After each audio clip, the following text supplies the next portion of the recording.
Welcome दोस्तों, क्या हो रहा है। मैं शुभम त्यागी और आप देख रहे हैं बिजनेस बाय, जहां पे हम आपके लिए लाते हैं लेटेस्ट बिजनेस न्यूज एक सिंगल वीडियो में। तो शुरू करते हैं आज की न्यूज। पहली खबर में गवर्नमेंट फाइनलाइज कर रही है गाइडलाइंस इंडिया में बल्क ड्रग पार्क्स और मेडिकल डिवाइस पार्क्स के लिए। इन पार्क्स में मेडिकल डिवाइसेस और दवाइयों का रॉ मटेरियल्स यानी दवाई बनाने का सामान बनाया जाएगा एम्प्लॉयमेंट जनरेशन के साथ। ऐसा किया गया है क्योंकि इंडिया अभी इंपोर्ट करता है 70% रॉ मटेरियल्स मेडिसिन के लिए चाइना से। सरकार का कहना है कि वो इसे घटाना चाहते हैं और इसके लिए वो खर्च करेंगे 6,940 करोड़ रुपए अगले 8 सालों में।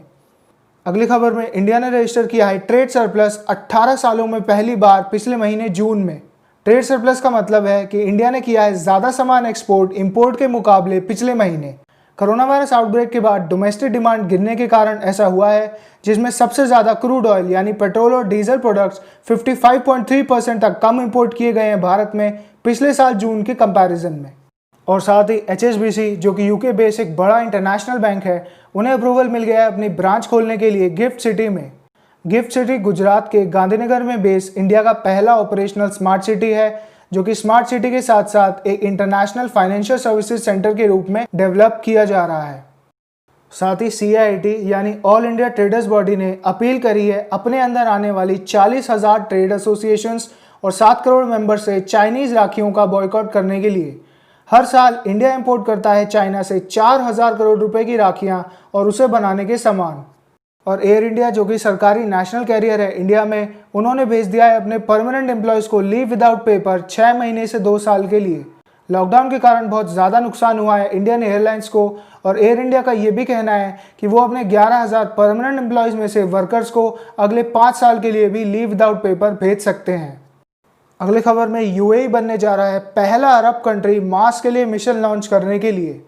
दुनिया में स्पेस इंडस्ट्री की वैल्यू अभी है लगभग $350 बिलियन यानी 26,25,000 करोड़ रुपए, जिसमें इंडिया एक मेजर प्लेयर है। और साथ ही इंडिया और यूरोपियन यूनियन साइन कर सकते हैं फ्री ट्रेड एग्रीमेंट इस हफ्ते होने वाली इंडिया EU समिट में। EU यूरोप के 27 नेशंस का एक ब्लॉक है और अपनी ज़्यादा डिपेंडेंस को ख़त्म करना चाहता है चाइना पे। इस डील और एग्रीमेंट के बाद इंडिया और EU की कंपनीज आसानी से इंपोर्ट और एक्सपोर्ट कर पाएंगी आपस में प्रोडक्ट्स और सर्विसेज। और इंडिया का रूरल अनएम्प्लॉयमेंट पहुंच गया है 4 महीने के लो पर। Centre for monitoring Indian economy के डेटा में रूरल जॉबलेसनेस गिरकर आ गई है 6.34% पर। भारत में गांव में गिरती बेरोजगारी का कारण अच्छी बारिश और मजदूरों का गांव से वापस शहरों में जाने को माना जा रहा है। हालांकि शहरों में 2 व्हीलर रेंटल स्टार्टअप्स का कहना है कि वो कम करेंगे अपनी टोटल फ्लीट यानी उनके व्हीकल्स सेकेंड हैंड मार्केट में बेचकर। स्टार्टअप जैसे कि बाउंस का कहना है कि लॉकडाउन के बाद डिमांड आधी से भी ज़्यादा गिर गई है मेजर सिटीज़ में जहां वो ऑपरेट करते थे। 2 व्हीलर रेंटल स्टार्टअप्स लोगों को देते हैं व्हीकल्स रेंट पर जाने के लिए।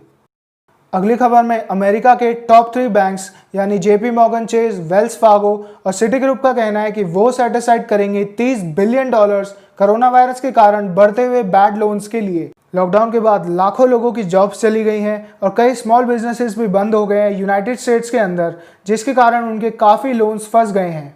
बैंक्स का कहना है कि उन्होंने अनुमान नहीं लगाया था कि कोविड-19 का पैंडेमिक इतना ज़्यादा चलेगा। और साथ ही दुनिया भर के इन्वेस्टर्स अब ज़्यादा पैसे लगा रहे हैं ऑस्ट्रेलिया के बॉन्ड मार्केट्स में।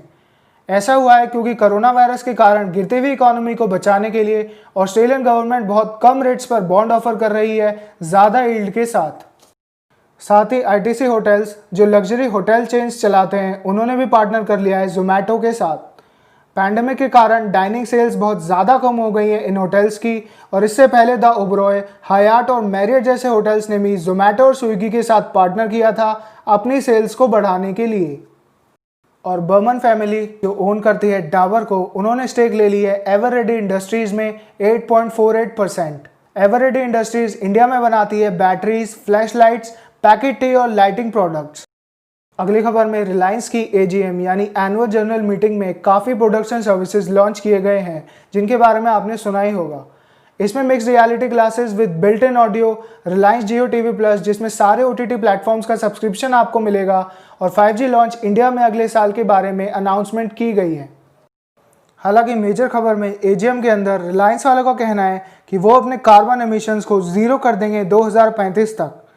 रिलायंस दुनिया की सबसे बड़ी रिफाइनिंग कॉम्प्लेक्स चलाती है और उन्होंने डिसीजन लिया है कि वो अपने जनरल ऑटो फ्यूल्स यानी कि पेट्रोल और डीजल को क्लीन इलेक्ट्रिसिटी और हाइड्रोजन से रिप्लेस कर देंगे। इससे पोल्यूशन कम होने के साथ साथ उनकी कॉस्ट भी नीचे आएगी और प्रॉफिट भी बढ़ेगा।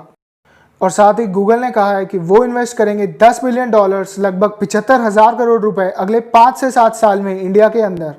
सीईओ सुंदर पिचाई का कहना है कि वो इंडिया के डिजिटल इंडिया इनिशिएटिव को सपोर्ट करते हैं।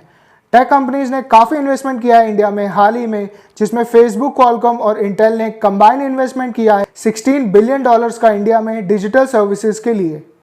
और टेक में ही USTR, जो कि अमेरिका की ट्रेड रिप्रेजेंटेटिव बॉडी है, उन्होंने लॉन्च की है जांच डिजिटल टैक्सेस के लिए जो उनकी टेक कंपनीज पर लगाए जाते हैं EU और 9 अदर देशों में, जिसमें इंडिया भी शामिल है। इंडिया में इन कंपनीज पर टैक्स लगाना बहुत ज़्यादा ज़रूरी है क्योंकि ग्लोबल इकोनॉमी से तेज इंडिया की डिजिटल इकोनॉमी बढ़ रही है। अभी की बात करें तो 6% टैक्स लगता है टेक कंपनीज पर इंडिया में, जो 2016 से पहले 0 था। और इंडिया के बिगेस्ट बैंक SBI का कहना है कि उन्हें फ़ायदा होगा 1000 करोड़ रुपए का अपनी पॉलिसी से, जिसमें उन्होंने अपने एम्प्लॉयज़ को वर्क फ्रॉम होम करने के लिए कहा था। लॉकडाउन के कारण SBI ने अपने कुछ एम्प्लॉयज़ को वर्क फ्रॉम एनीवेयर के लिए अलाउ किया था अपने 44 करोड़ के कस्टमर बेस की सर्विसेज के लिए। फाइनली दोस्तों, आज की बिजनेस न्यूज़ में हमने कुछ भी नया सीखा हो तो वीडियो को लाइक करें और चैनल को कर सकते हैं सब्सक्राइब, जिससे लेटेस्ट बिजनेस न्यूज़ पहुंच जाए आप तक। तो सीखते रहिए दोस्तों, बढ़ते रहिए और मिलते हैं अगले वीडियो में।